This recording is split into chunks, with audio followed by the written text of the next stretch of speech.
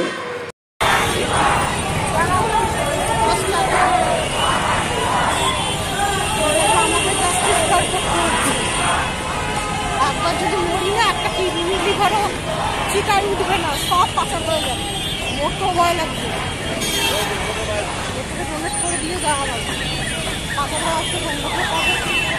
তো চলো এবার আমরা বাড়ি যাই। সবাই খুব ভালো থাকো, সুস্থ থাকো, আর ব্লগটা এখানেই শেষ করছি। তো টাটা, বাই বাই।